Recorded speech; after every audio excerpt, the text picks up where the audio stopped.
ETFs tracking the tech sector have experienced a significant increase of investment inflows over the past decade as they provide a way for investors to get exposure in the sector. TD recently launched a new ETF called TD Global Technology Leaders Index ETF that has holdings in both household tech names as well as names you may not recognize, but are key players in emerging themes. With more on this is Vitali Mossounov. He is Global Technology Analyst with TD Asset Management. Nice to have you here. Thank you. Let's start with, I think, a bit of education. There are lots of different ETFs. They can be structured in different ways. What are the big classifications? Well, I think ETFs, first of all, provide a great vehicle for investors to invest in the technology space. Yeah. But those that choose to pursue that path, they should be aware there's actually two broad strategies.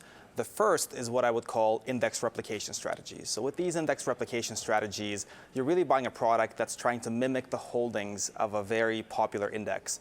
Usually that's the Nasdaq 100. The other strategy are these niche strategies, and that puts investors in a very specific theme within technology. So think something like blockchain or cybersecurity. Okay, so now you've recently launched, or TD has recently launched, a new ETF. So what's different in terms of what this ETF has launched? It's ticker symbol TEC versus TEC, yes. Yeah. It's the Global Technology Leaders Index ETF, yeah. And it just launched on May 9th. And so I guess to explore what's different about it, let's learn a little bit more about what's out there in the market right now. Yeah. And so I talked a little bit about the niche strategies. When we came with this product, the objective was how do we give investors pure technology exposure worldwide? Now, with the niche strategies, it was something very specific. As I said, blockchain or cybersecurity, it doesn't work for most people. It's not diversified enough. Yeah. The other index replication strategies, as I mentioned, they mimic the Nasdaq 100 typically. That sounds great, right? Nasdaq is what we think of when technology Nasdaq. Yeah. In reality, that's not quite the case. It's not. It's not. And so if you look at the Nasdaq, we can actually look at the composition of the market. Okay, and I think we can pull that up actually right now. So we've got a chart showing this is what's in the Nasdaq 100. The Nasdaq 100. And what you'll see are, look at the green boxes. The green boxes, and by the way, each box represents a section of that index, proportional to its size within that index. Now, the green boxes are the ones that you want to own as a technology investor. Yes. Software, hardware, semiconductors, all fantastic stuff that is actually technology. And the red boxes? The red boxes, not quite as good. We're looking at pharma, drug companies, consumer products. For example, there's a lot of great companies there, but is Pepsi a technology company? No, but it is in the Nasdaq 100 index. Again, so if you're looking for technology, it just doesn't serve the purpose of being a pure technology play. It does, and as you can see, it's contaminated by these other elements of the market in it. Okay, so what did you guys do?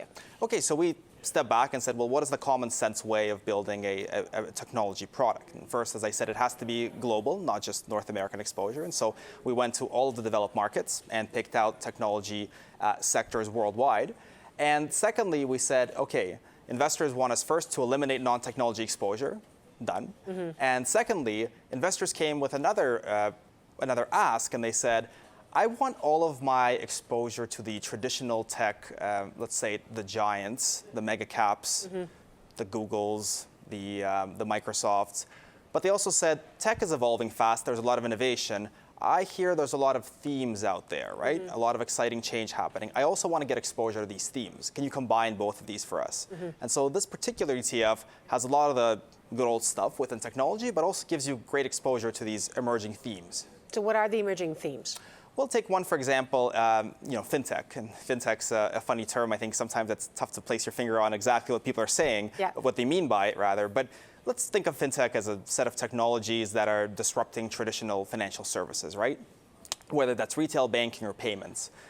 Within payments, if we look at payments, payments is big. Everything that we have to buy, transact, services, goods has to be paid for. Companies pay each other for goods and services as well. And so it's a $1 trillion market, but it's one that's changing rapidly. We see it all the time, right? We used to pay a lot with cash, now not so much. In the future, probably not at all. Yeah. And so there's a lot of companies that are changing the world, making it more digital. And guess what? Those companies are very different from region to region. Yeah, and just as an example, so people can kind of understand what we're talking about, Square is one of those. Square is a perfect illustration of that. Yeah.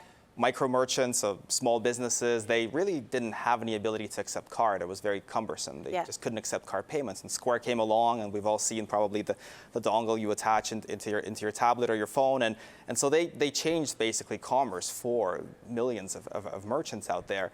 Square is a perfect illustration and just one of the examples of the FinTech holdings that we have. And one of the other ones I know, and again, this is something that was unique to these emerging themes you're talking about, is AutoTech. Yeah, AutoTech is, again, something very topical.